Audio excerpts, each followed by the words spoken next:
25वीं पुतली के द्वारा राजा भोज महाराज विक्रमादित्य के गुणों को जानकर हर्षित हुए और उस स्थान से अपने महल की ओर रवाना हो गए। लेकिन अगले दिन फिर से उन्हें सिंहासन और महाराजा विक्रमादित्य के गुणों का आकर्षण खींच लाया। जैसे ही राजा भोज सिंहासन की ओर बढ़े कि 26वीं पुतली मृगनयनी प्रकट हो गई। उसने राजा भोज को रोकते हुए कहा कि ठहरो राजन, अगर आप इस सिंहासन पर बैठना चाहते हैं तो पहले मुझे यह बताइए कि क्या आपके अंदर वह गुण है जो महाराज विक्रमादित्य में था और जिसके बारे में मैं आपको बताने जा रही हूँ। तब राजा भोज ने हाथ जोड़कर कहा कि देवी, कृपया उस गुण के बारे में मुझे बताइए। तब मृगनयनी पुतली ने महाराज विक्रमादित्य की 26वीं कथा प्रारंभ की। महाराज विक्रमादित्य न सिर्फ अपना राजकाज पूरे मनोयोग से चलाते थे, बल्कि त्याग, दानवीरता, दया, वीरता इत्यादि अनेक श्रेष्ठ गुणों के भी धनी थे। वे किसी तपस्वी की भांति अन्य जल का त्याग कर लंबे समय तक तपस्या में लीन रह सकते थे। ऐसा कठोर तप कर सकते थे कि इंद्र का सिंहासन भी डोल जाए। एक बार उनके दरबार में एक साधारण सी वेशभूषा वाले एक युवक को पकड़कर उनके सैनिक लाए। वह रात में बहुत सारे धन के साथ संदिग्ध अवस्था में कहीं जा रहा था। उसकी वेशभूषा से नहीं लग रहा था कि इस धन का वह मालिक होगा। इसीलिए सिपाहियों को लगा शायद वह चोर हो और चोरी के धन के साथ कहीं चंपत होने की फिराक में है।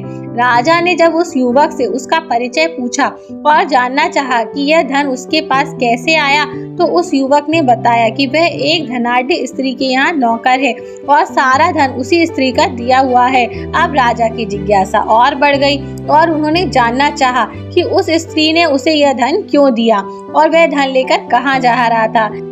इस पर युवक बोला कि अमुक जगह पर रुककर स्त्री ने प्रतीक्षा करने को कहा था।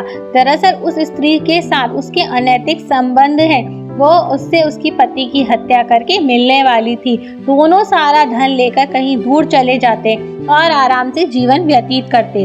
विक्रम ने उसकी बातों की सत्यता की जांच करने के लिए तुरंत उसके बताए पते पर अपने सिपाहियों को भेजा। सिपाहियों ने आकर खबर दी कि उस स्त्री को अपने नौकर के गिरफ्तार होने की सूचना मिल चुकी है।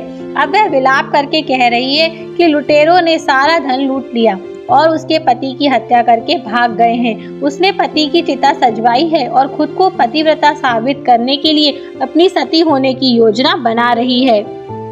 सुबह युवक को साथ लेकर महाराज विक्रमादित्य सिपाहियों के साथ उस स्त्री के घर पहुंचे तो दृश्य देखकर सचमुच चौंक गए। स्त्री अपने पति की चिता पर बैठ चुकी थी और चिता को अग्नि लगने वाली थी। राजा ने चिता को अग्नि देने वालों को रोक दिया तथा उस स्त्री से चिता से उतरने को कहा। उन्होंने उसे सारा धन दिखाया तथा नौकर को आगे लाकर बोले कि सारी सच्चाई का पता उन्हें चल गया है। उन्होंने उस स्त्री को त्रिया चरित्र का त्याग करने को कहा तथा राजदंड भुगतने के लिए तैयार होने के लिए कहा।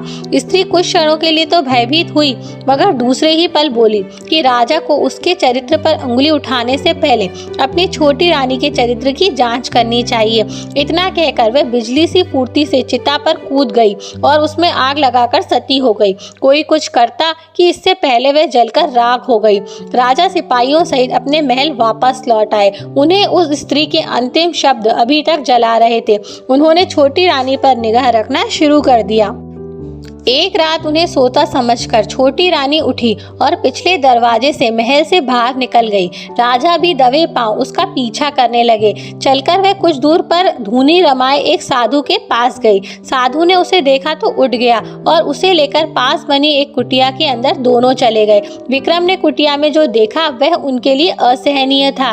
रानी निर्वस्त्र होकर उस साधु को आलिंगन करने में लगी थी तथा दोनों पति पत्नी की तरह बेझिझक बैठे हुए थे। राजा ने सोचा कि छोटी रानी को वह इतना प्यार करते हैं, फिर भी वह विश्वासघात कर रही है। उनका क्रोध सीमा पार कर गया और उन्होंने कुटिया में घुसकर उस साधु तथा छोटी रानी को मौत के घाट उतार दिया।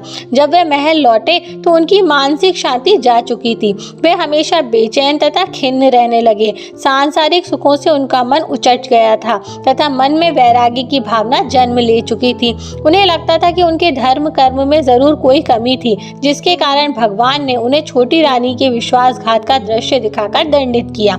यही सब सोचकर उन्होंने राजपाट का भार अपने मंत्रियों को सौंप दिया और खुद समुद्र तट पर तपस्या करने के लिए चले गए।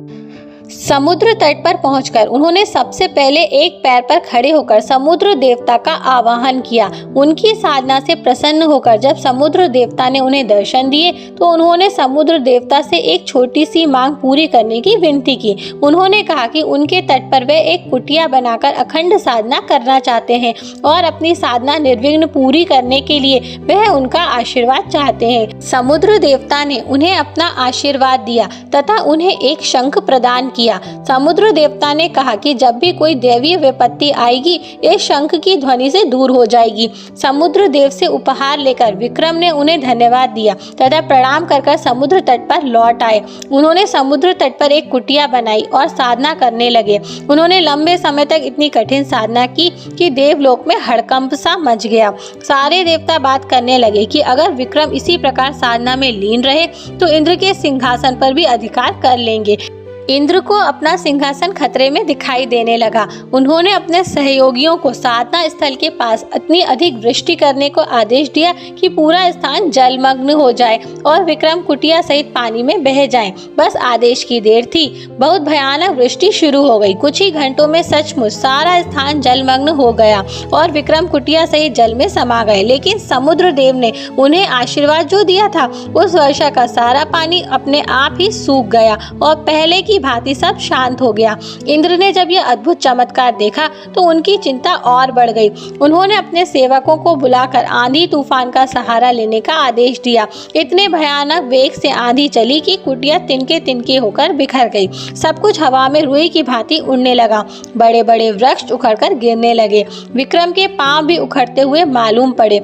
लगा कि आंधी उन्हें उड़ाकर साधना स्थल से बहुत दूर तक फेंक देगी। विक्रम को समुद्र देव द्वारा दिया गया शंख याद आया और उन्होंने उस शंख को जोर से बजाया। शंख से बड़ी तीव्र ध्वनि निकली। शंख ध्वनि के साथ आंधी तूफान का पता नहीं रहा। वहां ऐसी शांति छा गई मानो कभी आंधी आई ही न थी। अब तो इंद्रदेव की चिंता और भी बढ़ने लगी। उन्हें सूझ नहीं रहा था कि विक्रम की साधना कैसे भंग की जाए। अब विक्रम की साधना को केवल अप्सराओं का आकर्षण ही भंग कर सकता था। उन्होंने तिलोत्तमा नाम की अप्सरा को बुलाया और उसे जाकर विक्रम की साधना भंग करने का आदेश दिया। तिलोत्तमा अनुपम सुंदर थी। उसका रूप देखकर कोई भी कामदेव के बाणों से घायल हुए बिना नहीं रह सकता था। तिलोत्तमा साधन स्थल पर उतरी और मनमोहक गायन वादन और नृत्य द्वारा विक्रम की साधना में विघ्न डालने की चेष्टा करने लगी, मगर वैरागी विक्रम पर इसका कोई असर नहीं पड़ा। विक्रम ने शंख को फूंक मारी और तिलोत्तमा को ऐसा लगा जैसे किसी ने उसे आग की ज्वाला में ला लपटा हो। भयानक ताप से वह उद्विग्न हो उठी और वहीं से उसी क्षण अदृश्य हो गई। जब यह युक्ति भी कारगर नहीं हुई तो इंद्र का आत्मविश्वास पूरी तरह डोल गया। उन्होंने खुद ब्राह्मण का वेश धरा और साधना स्थल पर आ गए। वे जानते थे कि विक्रम याचकों को कभी निराश नहीं करते तथा सामर्थ्य अनुसार दान देते हैं। जब इंद्र विक्रम के पास पहुंचे तो विक्रम ने उनके आने का प्रयोजन पूछा। उन्होंने विक्रम से भिक्षा देने को कहा तथा भिक्षा के रूप में उनकी कठिन साधना का सारा फल मांग लिया। विक्रम ने अपनी साधना का सारा फल उन्हें सहर्ष ही खुशी खुशी दे। विक्रम ने साधना फल क्या दान किया? इंद्र को अभयदान मिल गया। उन्होंने प्रकट होकर विक्रम की महानता का गुणगान किया और आशीर्वाद दिया। उन्होंने कहा कि विक्रम के राज्य में अतिवृष्टि और अनावृष्टि नहीं होगी, कभी अकाल या सूखा नहीं पड़ेगा, सारी फसलें समय पर भरपूर होंगी। इतना कहकर इंद्रदेव अंतर्ध्यान हो गए।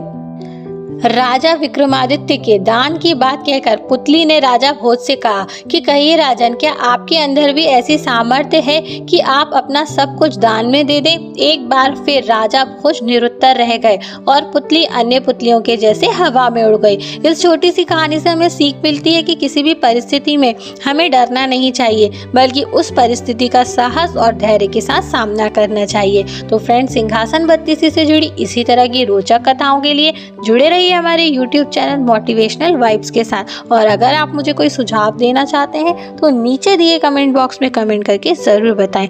और अगर आपको हमारी वीडियोस अच्छी लगती हो तो इसे ज़्यादा से ज़्यादा लाइक व शेयर करना ना भूलें। Thank you friends.